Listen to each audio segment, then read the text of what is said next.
Добрый день, вы смотрите актуальное интервью на канале Якутия-24, и сегодня у нас в гостях популярный российский певец Авраам Руссо. Авраам, здравствуйте.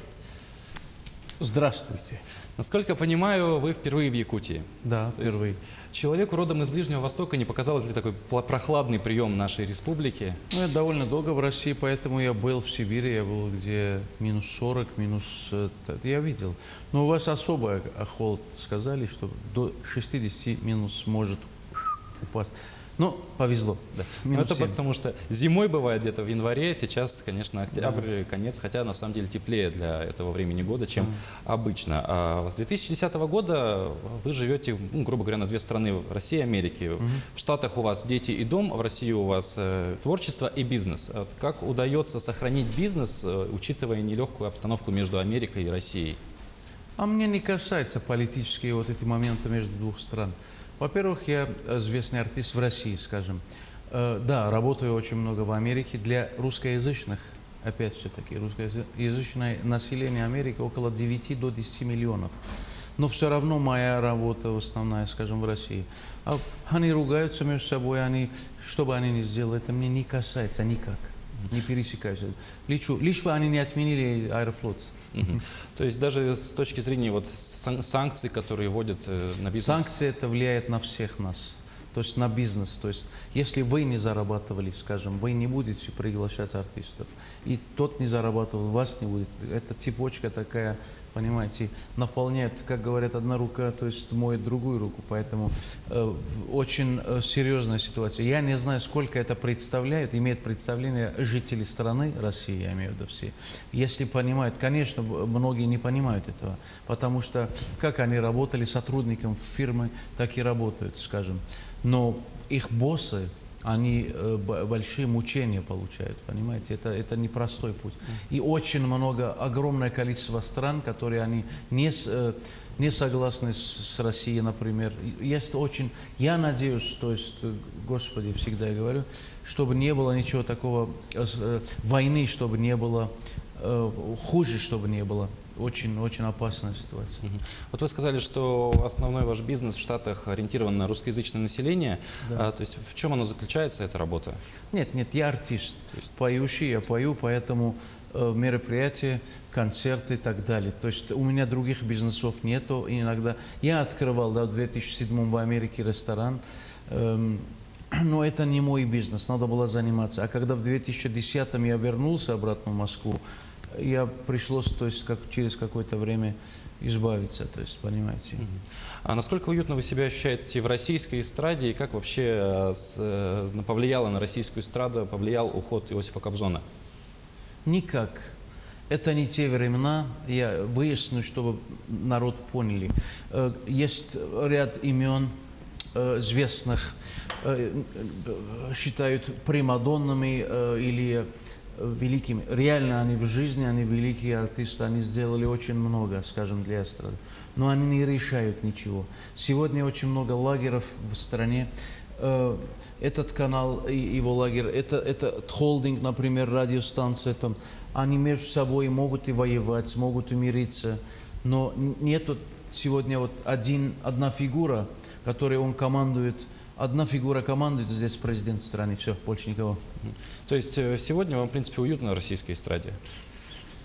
Как может быть уютно, если между собой практически то, что я говорил, лагеры, они хотят тебя притягивать к себе, тот хочет, чтобы ты только у него был, а ты не хочешь. Я не ругаюсь ни с тем, ни с тем. Я хочу быть и с тобой в хороших отношениях, я мирный человек.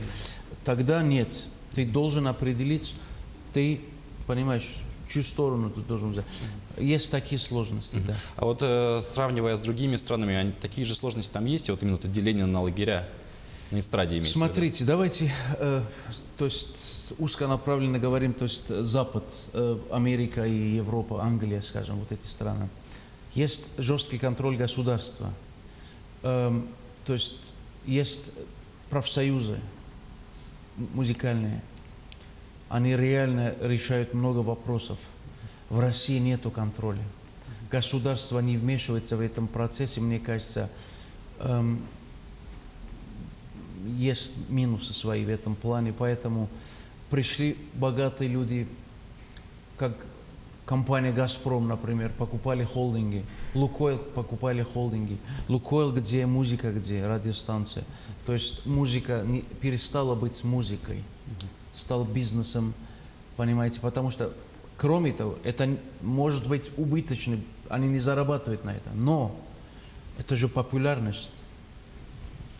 Вся страна смотрит на телевизор и поющий, то есть я, скажем, допустим, олигарх, допустим, я говорю, сижу, а я не пою, я неизвестный, своими миллиардами, миллионами никому не нужен, по большому счету, вот из народа. Беру артиста, начинаю спонсировать, такие мысли у них появились. Благодаря этого артиста он становится автоматическим, то есть популярным. Да. Это болезнь людей, которые хотят быть популярными, яркими, понимаете. Огромное количество женщин, которые, мужья богатые, им скучно дома. Все они питаются с появлением печально Инстаграма, понимаете. Да, с одной стороны это популярность, но с другой стороны это деградация идет очень сильно. То есть деградация в плане того, что вот качество той же музыки ухудшается или... Однозначно.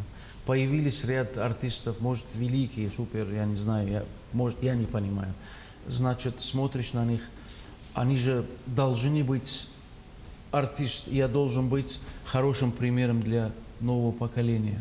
Если я начну плохо вести себя, безобразно, я стал плохим примером для этого ребенка, потому что они хотят быть как я.